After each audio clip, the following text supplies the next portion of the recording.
എന്താ ഈ കിൻസാന്ന് ചോദിച്ചു ഞാൻ. അപ്പോഴാണ് ഇങ്ങനെ പറയുന്നത് അത് ഒരു അസ്ഥിക്ക് പിടിച്ചൊരു സംഭവമാണെന്ന് മനസ്സിലായി. അപ്പം ഞാൻ പറഞ്ഞു അതെന്തായാലും നമുക്ക് ചെയ്യണം.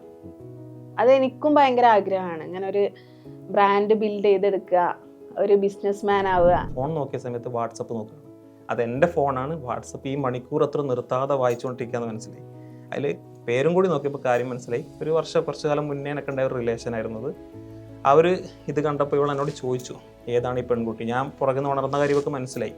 ഏതാണ് ഈ പെൺകുട്ടി, എന്താണ് ഈ കിൻസ് ഐസ്ക്രീം? ഈ ചാറ്റ് മൊത്തം വെച്ചിട്ട് ഇവൾ എന്നോട് ചോദിച്ച കാര്യമാണ്, ഏതാണ് ഈ പെൺകുട്ടി, എന്താണ് ഈ കിൻസ് ഐസ്ക്രീം, ഏതാണ് ഈ പെൺകുട്ടി? ഈ രണ്ട് ചോദ്യം അവള് ചോദിച്ചുള്ളൂ, വേറെ ഒന്നും ചോദിച്ചില്ല. ഞാൻ പെൺകുട്ടിയെ കുറിച്ച് പറഞ്ഞു. ഇങ്ങനെ കുറച്ചു കാലം മുന്നേ ഞാൻ പറഞ്ഞൊരു കേസാണ്, ഇങ്ങനെ ഒരു പെൺകുട്ടിയാണ്. ഈ ഒരു ഐസ്ക്രീം എൻ്റെ ഒരു സംരംഭമാണ്. ഞാനും എൻ്റെ ഒരു സുഹൃത്തും, സോജോ എന്ന് പറയും, സുഹൃത്തും എൻ്റെ ബ്രദറും കൂടി നമ്മൾ ചെയ്താന്ന് കുറച്ചു കാലം കൊണ്ട് അത് പരാജയപ്പെട്ടു. അപ്പോൾ നിങ്ങൾ എന്താ ചെയ്തത്? ഞാൻ ആ രണ്ട് ചോദ്യം ചോദിച്ചു, ഏതാണ് ആ പെൺകുട്ടി, എന്താണ് ഈ കിൻസ് ഐസ്ക്രീം എന്ന്. പക്ഷെ നിങ്ങൾ കയറി പിടിച്ച കിൻസ് ഐസ്ക്രീമിലാണ്, പെൺകുട്ടിയിലല്ല. അതെന്തുകൊണ്ടാണ്?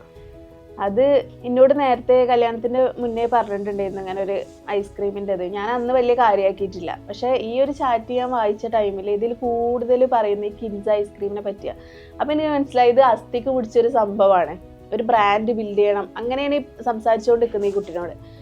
അപ്പം ഞാൻ കൂടുതൽ അതിലുള്ളത് കിൻസാന്ന് മാത്രമാണ്. അപ്പം ഞാൻ ഈ പെൺകുട്ടീനെ ഞാൻ മറന്നു. പിന്നെയെന്ന് പറഞ്ഞാൽ എന്താ പറഞ്ഞ അദ്ദേഹത്തോട്, എന്താ ഈ കിൻസാന്ന് ചോദിച്ചു ഞാൻ. അപ്പോഴാണ് ഇങ്ങനെ പറയുന്നത് അത് ഒരു അസ്ഥിക്ക് പിടിച്ചൊരു സംഭവമാണെന്ന് മനസ്സിലായി. അപ്പം ഞാൻ പറഞ്ഞു അതെന്തായാലും നമുക്ക് ചെയ്യണം. അതെനിക്കും ഭയങ്കര ആഗ്രഹമാണ്, ഇങ്ങനെ ഒരു ബ്രാൻഡ് ബിൽഡ് ചെയ്തെടുക്കുക, ഒരു ബിസിനസ് മാൻ ആവുക.